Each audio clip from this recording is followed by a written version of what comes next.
역대상 27장 1절에서 34절까지의 말씀입니다. 우리 다 함께 교독하도록 하겠습니다. 제가 먼저 읽겠습니다. 이스라엘 자손의 모든 가문의 우두머리와 천부장과 백부장과 왕을 섬기는 관원들이 그들의 숫자대로 반이 나누이니 각 반열이 24,000명씩이라 1년 동안 달마다 들어가며 나왔으니 첫째 달 반의 반장은 삽디엘의 아들 야수바며 그의 반에 24,000명이라. 그는 베레스의 자손으로서 첫째 달 반의 모든 지휘관의 우두머리가 되었고 둘째 달 반의 왕장은 여호와 사람 도데오 또 미글롯이 둘째 반의 주장이 되었으니 그의 반에 24,000명이요. 첫째 달 군대의 셋째 지휘관은 대제사장 여호야다의 아들 브나야요 그의 반에 24,000명이라. 소사요 40명 위에 있었으며 그의 아들 암미사바지 없으며 넷째 달 넷째 지휘관은 요압의 아우 아사헬이요 그 다음은 그의 아들 스바디아이니 그의 반에 24,000명이요. 셋째 달 다섯째 지휘관은 이스라 사람 삼후시니 그의 반에 24,000명이요. 여섯째 달 여섯째 지휘관은 드고야 사람 이케스의 아들 이라이니 그의 반에 24,000명이요. 일곱째 달 일곱째 지휘관은 에스라임 사손에 속한 발론 사람 헬레스이니 그의 반에 24,000명이요.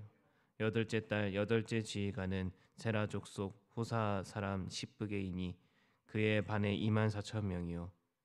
아홉째 달 아홉째 지휘관은 베냐민 자손 아나도 사람 아비에셀이니 그의 반에 24,000명이요.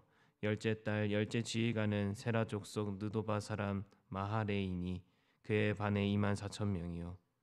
열째 달 열째 지휘관은 에브라임 자손에 속한 비라돈 사람 브나야이니 그의 반에 24,000명이요.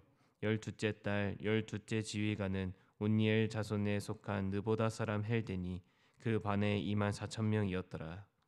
이스라엘 지파를 지은하라는 자는 이러하니라. 르우벤 사람의 지도자는 시므온 사람의 지도자는 마아가의 아들 스바디아요. 레위 사람의 지도자는 그무엘의 아들 하사비아요. 아론 자손의 지도자는 사독이요 형 엘리후요. 이사갈의 지도자는 미가의 아들 오므리요. 스불론의 지도자는 오바댜의 아들 이스마야요. 납달리의 지도자는 이스리엘의 아들 여레모시요.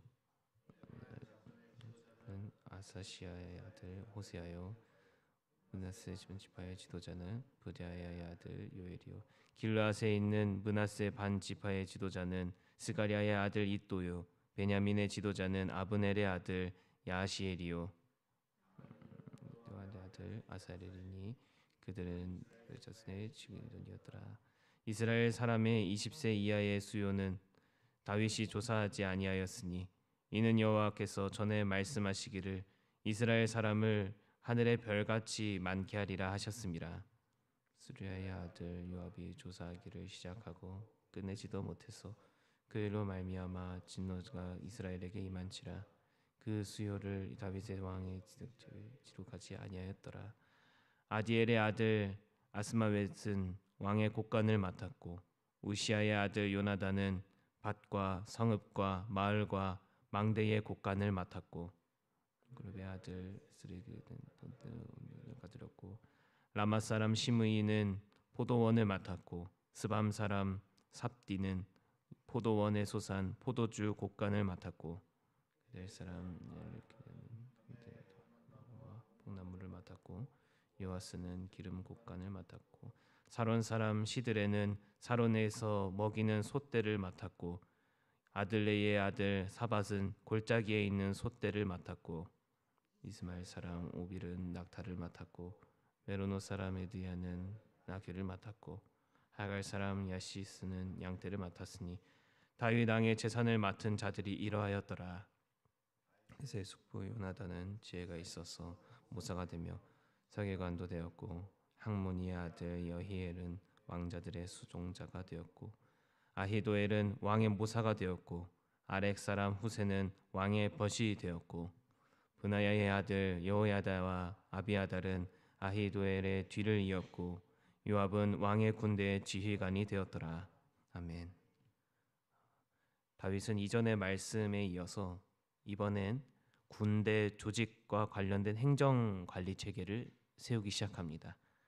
본문의 말씀에서 나타나고 있는 조직들은요, 각 가문의 우두머리 그리고 천부장, 백부장 이러한 사람들을 1년에 12순번 군대로 편성해서 상비군 체제를 유지할 수 있도록 했습니다.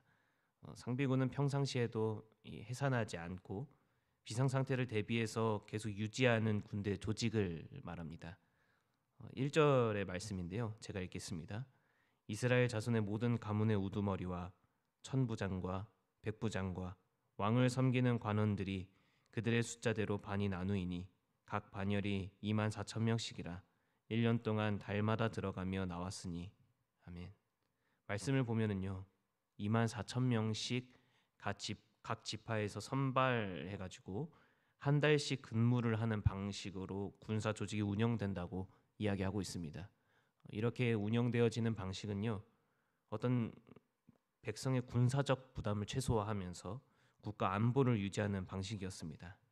조금 더 자세하게 이야기를 하면 한 지파의 군사적 책임이 어떤 과도하게 편중되지 않고 하나의 통합된 공동체적 책임이 있다는 것을 알려주고 있는 것입니다. 전쟁은 혼자 하는 것이 아니죠.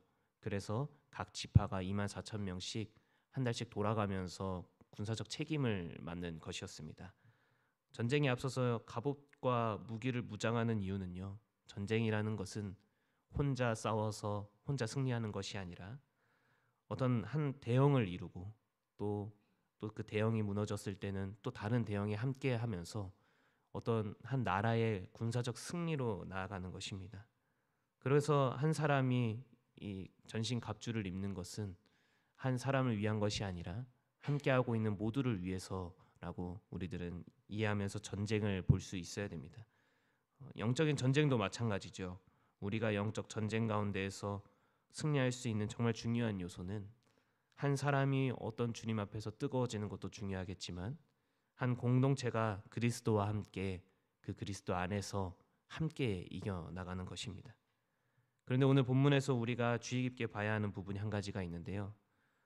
구약 성경에서 어떤 명단이 나열될 때는 그 안에 있는 인물들을 하나님께서 어떻게 인도하셨고 그리고 그 인물들에게 하나님께서 어떤 의미를 주셨는지를 보면서 읽을 수 있어야 됩니다.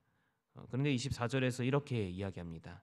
수리야의 아들 요압이 조사하기를 시작하고 끝내지도 못해서 그 일로 말미암아 진노가 이스라엘에게 임한지라 그 수효를 다윗 왕의 역대 지략에 기록하지 아니하였더라. 아멘. 이 말씀은 역대상 21장에서 다윗이 하나님을 의지하는 것이 아니라 인간적인 계산과 전략에 의존하려고 했었던 다윗의 교만을 다루는 본문이었습니다. 이 말씀은 마치 요압이 다윗의 명령을 제대로 끝내지 못해서 하나님의 진노가 이스라엘에게 임하는 것처럼 쓰여져 있는데요. 사실 이 말씀은 왜 인구조사의 일부가 마무리되지 않았고 그리고 왜 그 당시에 어떤 하나님의 진노가 있었는가에 대한 다른 관점으로 서술된 내용이라고 이해할 수 있습니다. 이 내용이 적힌 이유는 24절에서 언급하고 있는 것처럼 다윗의 인구조사라는 그 일로 인해서 하나님의 심판이 있다라는 것을 다시 기억할 수 있게끔 이 상기시키려는 목적을 가지고 있습니다. 이를 통해서 이스라엘 백성들에게 다윗이 지금 하고 있는 어떤 군사적 통치가 하나님의 인도하심과 또 큰 은혜 아래에서 이루어지고 있다라는 것을 지금 알려주고 있는 것입니다. 오늘날에도 교회나 사회에서 어떤 효과적이고 효율적인 운영을 하려고 어떤 올바른 체계와 지도력을 내세울 때가 있죠. 물론 그런 지도력과 어떤 체계는 정말 중요합니다. 하지만 그 안에서 항상 기억해야 하는 것이 있다면 인간적인 계산보다 하나님을 의지하고 그 뜻을 중요하게 여기는 방식으로서 각자의 역할을 감당할 수 있도록 체계를 세워갈 수 있어야 한다는 것입니다. 조금 더 쉽게 이야기하면 사람이 먼저냐 일이 먼저냐라고 이야기를 했을 때 우리들은 그리스도 안에서 사람의 영혼과 그 사람의 마음을 먼저 생각할 수 있는 그런 어떤 중요한 기준을 세울 수 있어야 된다라는 것입니다. 사도 바울과 바나바라는 인물들이 있죠. 이 두 인물들이 전도 여행을 떠날 때에 어느 날 다툼을 일으키게 됩니다. 그 다툼은 요한이라는 한 사람을 이 전도 여행에 데려가느냐 데려가지 않느냐라는 문제였는데요.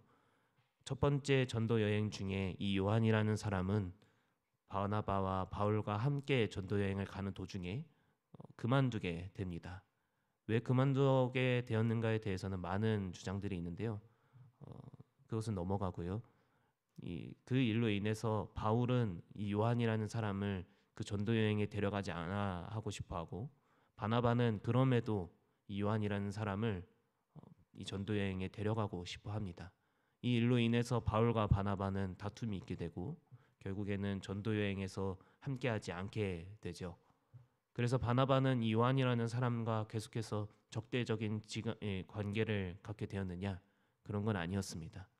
나중에 사도행전 마지막을 보면 바울이라는 사람에게 이 요한이라는 사람은 자신이 정말 의지할 수 있는 어떤 형제처럼 소개를 하고 있습니다. 여기서 알 수 있는 것은 하나님께서 바울이라는 사람에게 어떤 일과 체계와 어떤 인간적인 지도력을 중심을 갖고 있던 그 사람에게서 이제 사람이 먼저고 하나님께서 사랑하시는 어떤 영혼을 먼저 생각할 수 있는 사람으로 다듬어 가셨다라는 것을 우리는 확인할 수 있습니다. 이런 것처럼 다윗도 자신의 나라에 자신이 통치하는 것에 있어서 어떤 체계적이고 시스템적이고 그리고 어떤 인간적인 지도력을 통하여서 자신의 안정을 취하려고 했지만 그 안에서 먼저 생각할 수 있어야 하는 것은 하나님께서 사랑하시는 그 영혼과 또 하나님께서 먼저 그들을 인도해 주실 것이라는 그 통치를 의지할 수 있는 마음이 먼저 있었어야 됐습니다.